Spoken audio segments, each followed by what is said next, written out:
Hello friends, இன்றைக்கி வீடியோவில் என்ன பார்க்க போகிறோன்னா ஃப்ரெஞ்ச் ஃப்ரை பாருங்கள். அதை எப்படி பண்ணுறது அப்படிங்கிறத நான் பண்ணி காட்டுறேன் பாருங்கள். அதுக்கு நான் 3 உருளைக்கிழங்கு எடுத்திருக்கேன்.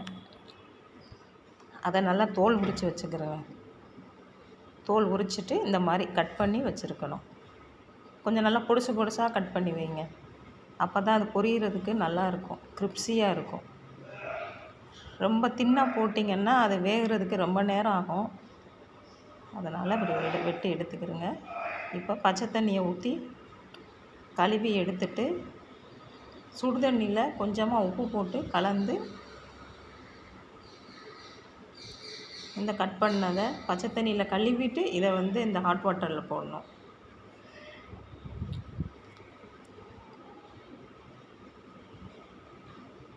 போட்டு நல்லா கிண்டி விடணும்.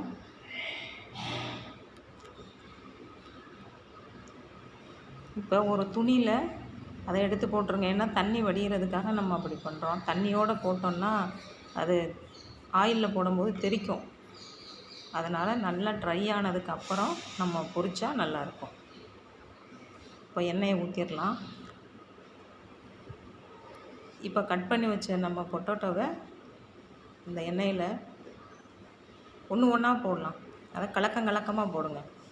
ஒரே இடத்துல எல்லாத்தையும் போட்டாலும் பொரியிறதுக்கு கொஞ்சம் நேரம் ஆகும்.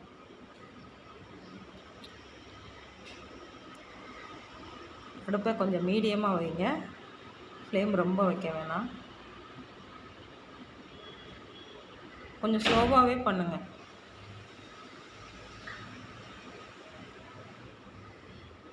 இப்போ பொரிஞ்சிருச்சு. இப்போ இதை எடுத்துடலாம். இது எண்ணெய் வடிகிறதுக்காக நான் அந்த ஒரு இதில் போட்டிருக்கேன், அந்த தட்டில்.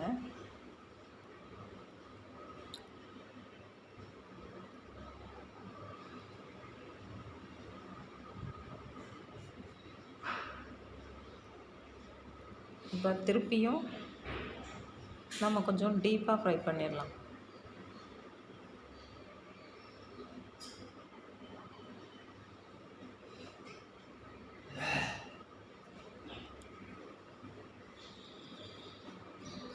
இப்போ ஃப்ரை ஆயிடுச்சு, நல்லா எடுத்துடலாம்.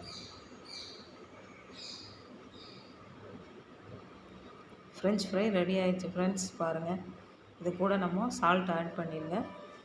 ஒரு குலுக்கி விடுங்க நல்லா.